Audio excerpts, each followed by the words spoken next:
Yo, what is up guys? It's your boy Andy's Reviews, and today we will be digging into our review for Dune Part 2, director Denis Villeneuve, starring Timothée Chalamet, Rebecca Ferguson, Zendaya, Florence Pugh, Austin Butler, and many others.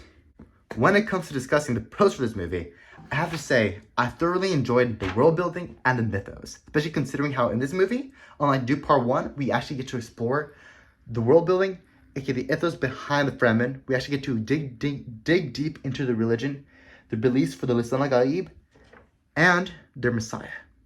And another world building thing that I thoroughly enjoyed in this movie was seeing the Emperor's side of the story, aka on the Emperor's home planet, where the Bene Gesserit had been hanging out with the Emperor and influencing his every move, to the point where the Bene Gesserit even told the Emperor to take out House Atreides simply to ensure that the bloodline that the Bene Gesserit want for their society of the world of Dune continues on. And of course, the other thing I like about this movie has to be the cinematography and color grading of this movie. I'll be completely honest with you, I think that Greg Fraser, which I believe is a cinematographer for this movie, did an absolute job capturing the vastness of Arrakis and the technology involved with this society. I'll be completely honest with you, my favorite shot in the whole movie has to be seeing Gedi Prime, aka the home planet of the Harkonnens. Seeing their use of the infrared camera was absolutely amazing, especially during the nighttime. Honestly, top notch. Another cinematic shot that I thoroughly enjoyed had to be the shot of Timothée Chalamet riding the sandworm, which looks like a direct one-to-one of what Denis Villeneuve drew on his storyboards all those years ago, if you Google his storyboards online. The third main thing I like about this movie has to be Rebecca Ferguson as Jessica Atreides, also known as the daughter of Baron Harkonnen. But her performance was absolutely amazing. I thoroughly liked how she was able to pull off two very distinct characters. One, as a loving mother towards the early part of the film, and two, as a selfish person that was willing to do anything in her power to make sure that the prophecy of the Lisan Gaib was fulfilled to the max, to the point where she was even willing to sacrifice the life of her son simply to carry out her Bene Gesserit mission of the Lisan Gaib, which is absolutely fascinating. And I also thoroughly enjoyed the fact that Rebecca Ferguson was able to convey the thoughts and emotions of Alia Atreides in this movie through her communicating with her telepathically while Alia Atreides was still a baby in her womb, which is absolutely awesome. I also thoroughly enjoyed Timothée Chalamet's performance as Paul Atreides in this movie, especially considering how in this movie you can see his range as an actor, especially considering how his last film in Wonka, he played a very childish dude as Wonka, and in this movie, he's actually a very serious, contemplating, and very, very, very intelligent, smart dude. And of course, the third main thing that I really enjoyed about this movie has to be the sound design and the sound mixing and the CGI in this movie. I'll be completely honest with you, I saw this movie twice. One time in Cinemark XD, and the second time in IMAX. And to be completely honest with you, both experiences were absolutely amazing. But when I saw this movie in IMAX, I noticed that this movie has no CGI flaw whatsoever. The sound mixing was perfect, especially during the warm riding sequence and towards the end of the film when the Fremen attacked the Emperor's troops, which is absolutely phenomenal. Just hearing the sound mixing and the booms of the speakers, awesome. And of course, the fifth main thing, I lost track of time. The fifth main thing that I really liked about this movie has to be Hans Zimmer's score. Hans Zimmer's score was absolutely flawless in this movie.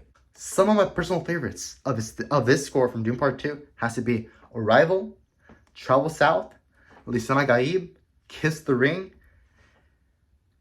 and I forgot the name of Chani and Paul Atreides' love theme. That's actually pretty good too, but not my most personal favorite, but it's still pretty good.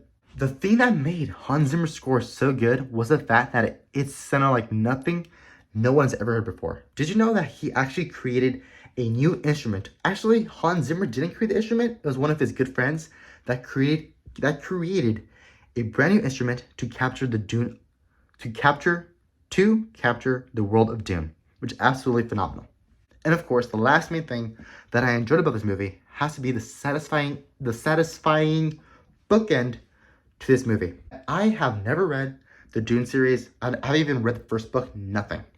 And to be honest with you, based on what I did and Googled on Reddit, this movie perfectly bookends the first book and perfectly set up the second book, Dune Messiah, which takes place 10 years after the original Dune book published by the author whose name I forgot.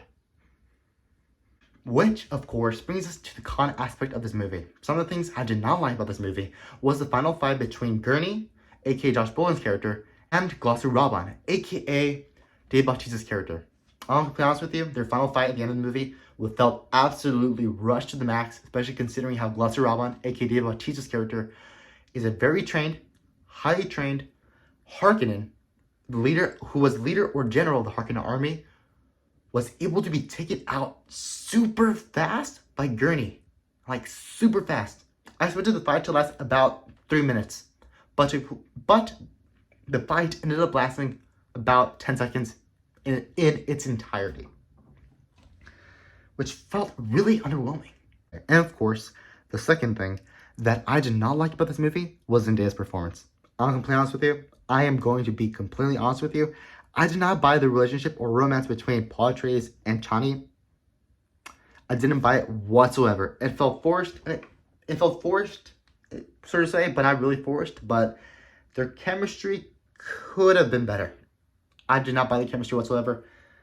I feel like Dune Part 1 set up the relationship to be something much bigger than what it was in the first movie.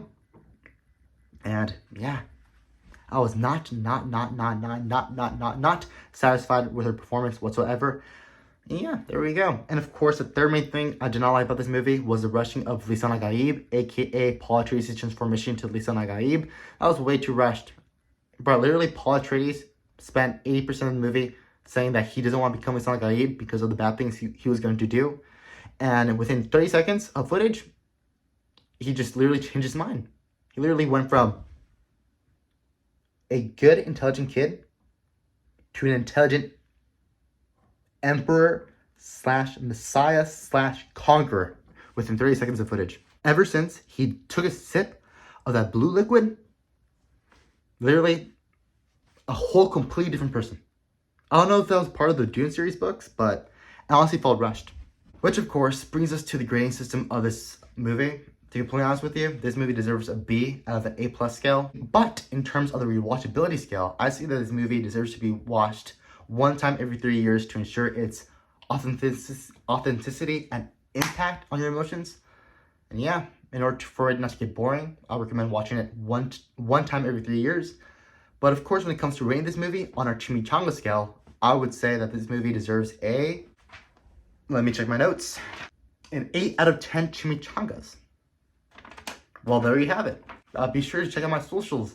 Follow me on Instagram at Andy Talks About Movies Way Too Much. And yeah, I'll see you on the next review.